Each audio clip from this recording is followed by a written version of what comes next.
स्वागत है आपका मेरे चैनल द क्वांटम क्वेस्ट में। आज हमारा नेक्स्ट टॉपिक वो है आर्किमिडीज प्रिंसिपल। आर्किमिडीज ने आखिर क्या प्रिंसिपल दिया था?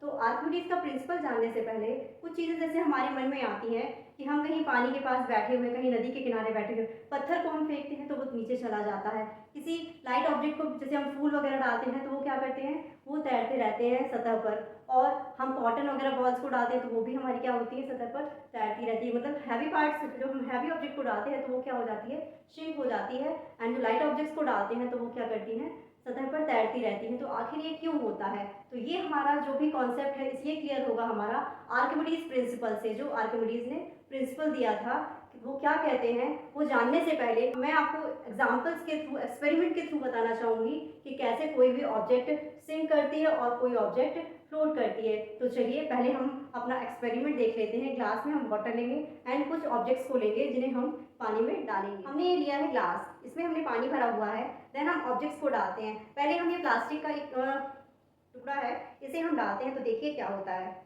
तो हम क्या देख रहे हैं कि ये पानी में जो हमने प्लास्टिक का टुकड़ा डाला है ये क्या कर रहा है, तैर रहा है, फ्लोट कर रहा है। और जब हम किसी हैवी ऑब्जेक्ट, हमने कॉइन लिया है, इसको हम डालते हैं तो ये क्या हुआ, तुरंत सतह पर बैठ गया, यानी कि ये सिंक हो गया। और ये हमारा डाइस है, इसे भी हम डालेंगे तो हम क्या देखते हैं कि ये क्या हो गया, श्रिंक हो गया। तो ये सब क्यों? तो जो आर्किमिडीज ने प्रिंसिपल दिया था,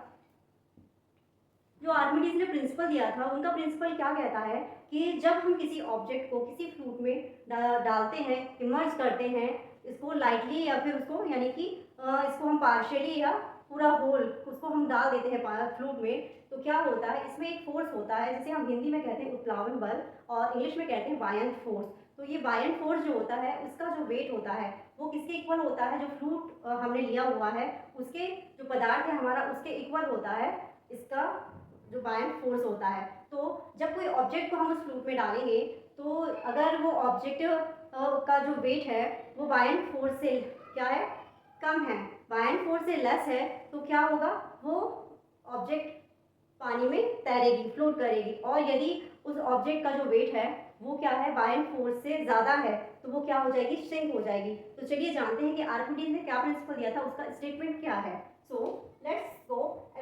Archimedes' principle states that anybody wholly or partially immersed in a fluid experiences an upward buoyant force equal to the weight of the fluid. It displays, जब इसको क्या किया जाता है, विस्थापित करने के लिए, विस्थापित जब इसको किया जाता है तो this buoyant force determines whether an object floats और सिंक। यही बायंट फोर्स है जो ये डिसाइड करता है कि कौन सी वस्तु, कौन सी ऑब्जेक्ट पानी की सतह पर तैरेगी या उसमें श्रिंक हो जाएगी। So if the object's weight is less than the buoyant force, जैसा मैंने अभी आपको एक्सप्लेन किया कि जो ऑब्जेक्ट हम डाल रहे हैं यदि वो उसका जो वेट है वो बायंट फोर्स से क्या होगा, लेस होगा, तो वो फ्लोट करेगी, तैरेगी सतह पर। और यदि किसी ऑब्जेक्ट का जो वेट है वो बायंट फोर्स से ज़्यादा है तो वो क्या हो जाएगी, श्रिंक हो जाएगी। तो फॉर्मूला ऑफ बायंट फोर्स के फॉर्मूला एफ से हम डिनोट करते हैं बायंट फोर्स को। तो बायंट फोर्स इक्वल होता है रो जी इंटू वी, जहाँ रो हमारा क्या है, डेंसिटी है, जी हमारी जो gravitation acceleration due to gravity है, एंड वी है इसकी वॉल्यूम है। तो इसके एप्लीकेशन जो हम देखते हैं कि शिप है, सबमरीन्स हैं और जो एयर बैलून्स होते हैं, ये किस प्रिंसिपल पर काम करते हैं, तो ये हमारे आर्किमिडीज प्रिंसिपल पर ही काम करते हैं। और ये जो हाइड्रोमीटर है, हाइड्रोमीटर को जो आर्किमिडीज प्रिंसिपल है इसमें डेंसिटी को कैलकुलेट करने के लिए इसका यूज़ किया जाता है। तो ये हमारा छोटा सा टॉपिक जो हमने शॉर्ट फॉर्म में आपको एक्सप्लेन किया, ये था हमारा आर्किमिडीज प्रिंसिपल। तो यह कैसा, ये जो मैंने आपको एक्सप्लेन किया आगे के नए टॉपिक के साथ, तब तक के लिए नमस्कार।